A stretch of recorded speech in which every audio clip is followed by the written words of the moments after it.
We're here today with Dolly Syrette, and she has been with the Batchewana First Nation Administration Office now since 1979. And not only is she a beautiful woman inside and out who does go around to schools and speaks about the residential school system, which you were a part of, but you also have your own book that you put out, and we're going to get to that. And thank you for having me here today. Oh, I'm enjoying it. I like to get my story out there because there is a lot of people that still don't know. They still don't know what happened to us, and it's not a fairy tale. You know, we just didn't make this up. It really happened. Mm-hmm. And with the survivors now, they're getting less and less. So if you want to hear their stories, you got to grab them now. Mm-hmm. But that's a good thing because there will not be any more survivors. See. That's right. And you are a survivor, and you do go around and speak. I know tomorrow you're going to Thessalon to speak on this federal holiday recognition day. Tell me about going out and talking to the community. How did you come to the point in your life where you were able to take everything that you've been through, push through that, and turn it into an immense positive for the community? Well, you know, it's your community that helps you. I find my family and friends, with all the support that I have, that I'm able to speak. Because when I was in residential school, I was very shy. You wouldn't think that now, but I was very shy and I didn't like speaking at all. And but the more I thought of it, and then I thought, well, I got pretty lucky because I was able to go home on the weekends. Yeah. But the more stories I hear, the more tragic it is, and I wasn't really that lucky. No. But I'm able to be here today to tell that story, and I don't feel as bad as I did, keeping it all in, because you just can't keep all that stuff in. You got to let it out and let people know how you feel, because other than that, how are they going to comfort you and console you? Mm-hmm. Because we never had that in Xinguang Hall. And I'm so glad it turned out to be in Algoma University, where that school should have been in the first place. Mm-hmm. Mm-hmm. But going back then, my mother had left early in our. I don't really remember her, Mm-hmm. but I had an older brother who got hit by a drunk driver and died, Mm-hmm. and I think that split up the family. Mm-hmm. And so my dad, the Children's Aid wanted to take all of us. I was left with 3 brothers and 2 sisters, and but my dad said no, I want to take care of them. Mm-hmm. So Children's Aid thought, well, okay, we send them to Xinguang Hall. It'll be best for them. Mm-hmm. They get 3 meals a day. They got a bed to sleep in, a roof over their head. But I had that at home, you know? Yeah, so why did you have to get taken away to? Yeah, Mm-hmm. and then my 3 brothers, my younger brother, my twin, and my older brother at the time, Mm-hmm. they were down the hallway, and I couldn't even eat with them or play with them or talk to them. And so I felt isolated because I was the only one on the girls' side, and I didn't have no friends because they were all from up north, the kids, and they had even said to me, well, what you doing here? You're white. I said, if I was white, I wouldn't be here. And stop talking your language or I'll tell on you. But I had the advantage of being tall, so they didn't really pick on me. Oh, okay. Because a lot of them were shorter than me, so and then I made friends fast though. But, Yeah. and but it was hard, just not being able to console them, because every time there was a new child in September or whatever, they'd cry, and you couldn't even go hold them. And to this day, with my granddaughter, I go in her bedroom and I fix up all her stuffy bears, Yeah. and I make her bed, and I think of she'll always have a bedroom where I never had. Yeah. So she loves it. Wow. You are an angel. But it was hard at the beginning over there because all they did was give you chores. And you're thinking you're going to the first day of school, right? So Yeah. you get this new outfit and that, and they take it all away and give you a uniform. And we all look the same. We all had the same haircut. Yeah. Might as well just put a bowl over our head. So I went there for, well, I'd say 3 to 4 years. In 1970 was the last year, and it closed. And I was so happy. I bet you were. I When was you go very into the happy. schools, what are some of the questions that the kids ask you, or what are some of the things that you talk about that you find that really resonate with the kids Uh, for them to they know don't to- realize like that was a school like that. Yeah. They couldn't believe like no mom, no dad, no family. You had to listen to this person that looked like about 6 foot tall, and no comfort, no nothing. And they look at me and Yeah. you know, and it saddens them. But that's how it was back then. And I just feel awful for them not knowing, but now that they don't have to go there. Yeah. See, now family takes care of family now, and that's how it should have been. But back then we didn't know. My daddy was only trying his best. Absolutely, absolutely. So, how did it make you feel? And this is a very obvious question. I'm sure to answer to your that's question, okay. but how did it make you feel when you found out about the bodies that they recovered from British Columbia when it first all came all out? How was that moment for you? I mean, was very angry. I was very angry. I knew there was children out there, my brothers and sisters buried somewhere. But on the other hand, I'm glad because they were found. We eventually found them, so they're resting easy, and we're able to take them now and bring them back to their community. That had to have been devastating for the mom and dads, the Yeah. grandparents. Like you send your child off to school Yeah. and never come back home. And what I got from all the reading I've done on it is that it seemed to generate down to funding. Like they got so much per child from the government to be in that school. So if they reported all of the deaths, then their funding got cut. So that's Okay. kind of okay. cold. Yeah. Could say cold. Oh, absolutely. But yeah, it was, and I can't believe the amount of children that were there.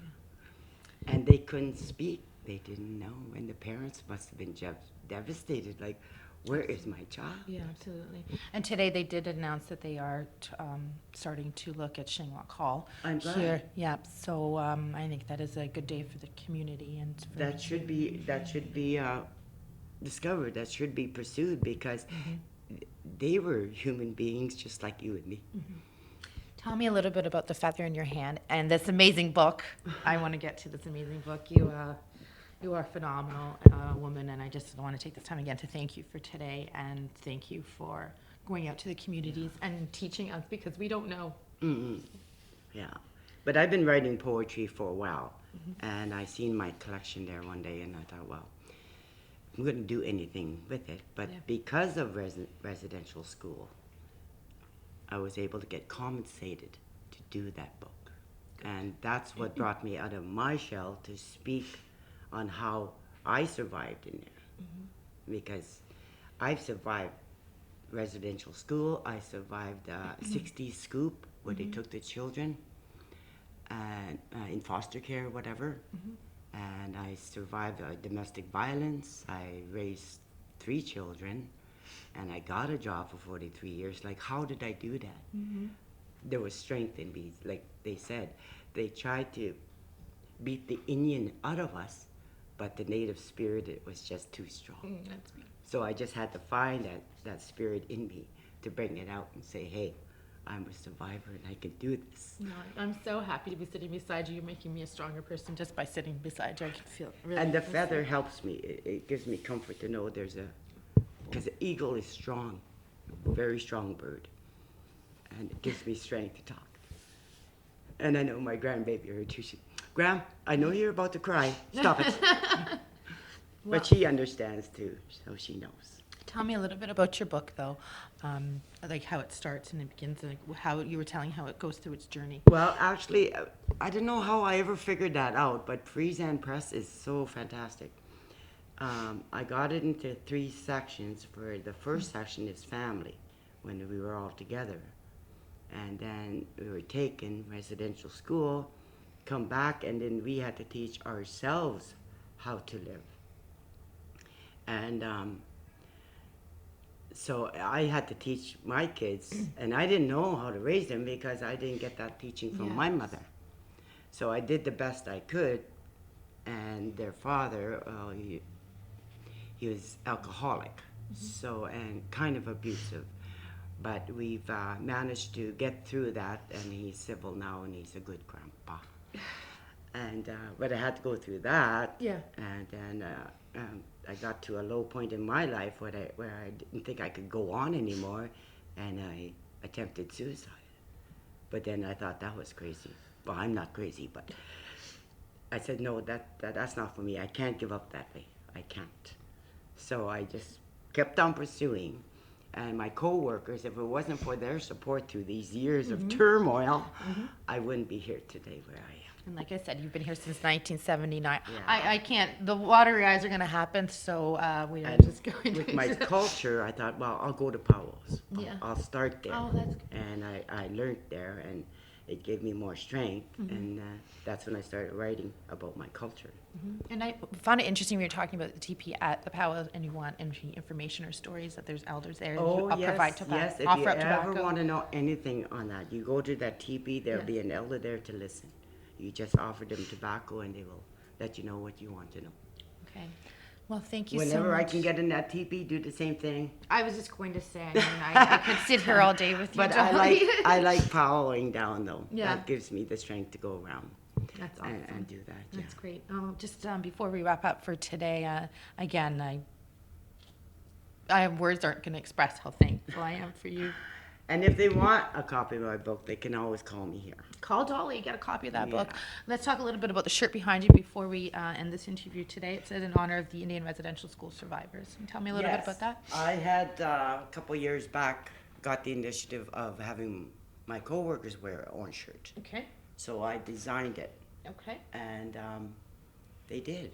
Yeah, they did? surprisingly. I don't think it's surprising that anyone's doing anything that you're doing. You're a pretty powerful woman. And they're a very good group of people here, and I love that shirt. It is beautiful, and Yeah. it's beautiful. We're talking about the Batchewana First Nation symbol, the logo up at the top there, the beautiful craftsmanship. I love my community, and the reason why I haven't left is because of residential school. But I had given up one of my babies. Her name is Christina, and I'm still trying to look for her. But that book is dedicated to her, so in hopes that I will find her one day. And that's why I worked at the office here so long, that if she comes and register, I'm at the front desk and I'll say, finally. You're such a strong woman. I don't even know how you are, the way you are today. And just thank you for today. And But thank like you. I said, happiness is my revenge, because being happy makes you feel a lot better. And if you do feel sad, Yeah. you go outside and you look at nature. And you know how rough it is out there, but the sun is shining. Yeah, the sun is always shining. One last thing. What would you like to see this National Day of Reconciliation tomorrow, September 30th, that was initiated by the federal government? What do you want people to gain from tomorrow? Like, in my opinion, I feel like that people should take the day or an opportunity to educate your children. Doesn't matter how old. Everyone should know what's happened. But what don't tomorrow should be about. don't feel sorry for us survivors. I feel sorry for myself for not knowing any of. Not sorry for myself. I feel sorry and apologetic to you because I didn't know anything that was going on, and I'm a very strong advocate for making sure But that as it's in the for history leaders, books. We didn't talk much about it because it hurt too much. I But now understand. that it's all coming out, we're getting a little bit stronger. That's, And somebody had said, an elder had said, getting old is a gift. It's a gift. If you can get as old as me, you're pretty happy, and you shouldn't have anything bothering you at that time, and you just keep going. But your just have to. positivity just really means a lot to me. So thank you.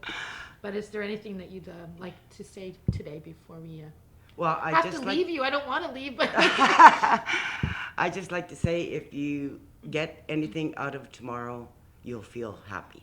You'll feel happy that you listened, and the truth is getting out there. We just have to find a way to keep reconciling, and with the programs and everybody, the knowledge and the research and the stories, like there's no end to it. So you can't say you can't find anything, because you can find us. that's right. Yeah, Yes, you can. and we're still here. Absolutely. Well, thank God you are. And I appreciate today and everything that you offer up to society, and keep continue on and spreading the word and the positivity, and good luck tomorrow. I'll be thinking about you. Did you want me to do one poem? I Fast do one? want, would love to end with a poem. Yes, absolutely. Oh, I did one for the Shingwak Hall. Okay. And what's the name of it? Feelings for Life. Feelings for Life.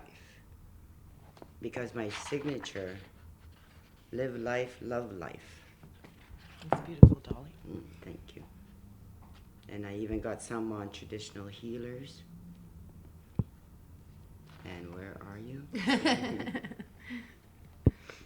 And just while you're searching for that, I'll let everyone to know that if there's information that anybody's looking for, to contact the office. And you've been here since 1979. I don't think there's anyone better with whom you can. And you can find me on YouTube. Oh my God, you're a YouTuber. Hello, come on now. Tell me more about this, the social media. Sharon, Dolly, Syrette, There you YouTube. I got 3 on there. Well, we'll make sure we share that in this article as well. Okay.